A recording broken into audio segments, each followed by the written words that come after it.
जैसे महात्मा गांधी हमारे देश के लिए बहुत इम्पोर्टेंट व्यक्ति रहे।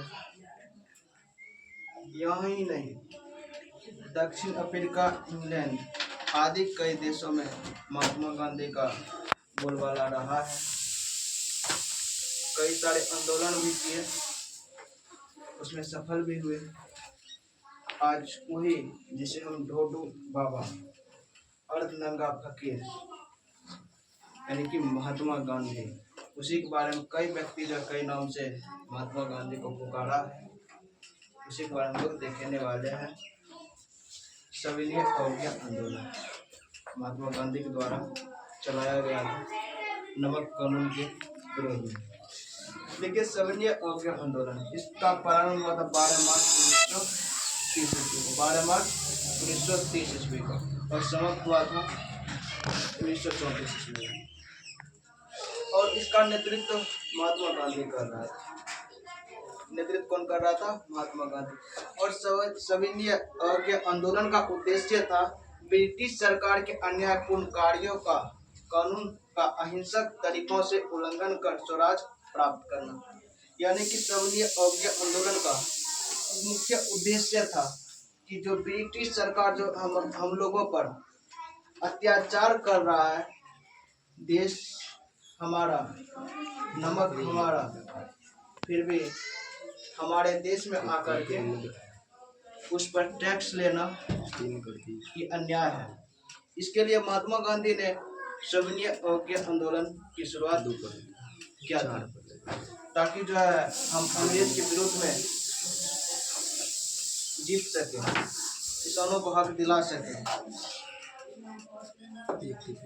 और सविनय अवज्ञा आंदोलन का कारण था कि अंग्रेजों का दमनकार नीतियां, तो अंग्रेज जो है भारतीयों के साथ इस तरह से बर्ताव क्या करता था, इसलिए अंग्रेजों का दमनकारी नीतियां। दूसरा था नमक पर कर लगाना, यानी कि नमक पे जो अधिक से अधिक मात्रा में टैक्स लेते थे।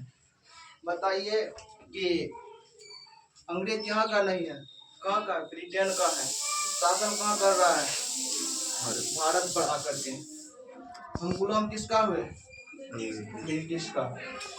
और भारतीयों को आर्थिक और राजनीतिक सामाजिक अधिकारों से वंचित करना।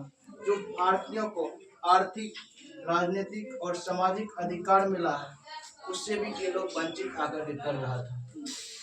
और दांडी यात्रा की शुरुआत जब 12 मार्च 1930 से 6 अप्रैल 1930 तक की यात्रा करता है, यानी कि 250 किलोमीटर पैदल चलता है 24 दिन में। कितने दिन में? 24 दिन में। 250 की जगह किसी बुक में जो है 385 किलोमीटर लिखा रहता है, उसको भी ध्यान में रख लेना ऑप्शन के अनुसार। और कहीं कहीं 275 भी देखने को मिला है, 275। सबको जो माइंड में सेट कर लेना। एनसीईआरटी में क्या दिया हुआ? 250 किलोमीटर। गांधी ने सविनय अवज्ञा आंदोलन की शुरुआत दांडी से की। दांडी गुजरात में पड़ता है। कहाँ पड़ता है? गुजरात में। अब यही गुजरात है जो समुद्र से सबसे लंबी सीमा लगाने वाले राज्य है। सबसे लंबी सीमा लगने वाली राज्य कौन सी है? गुजरात।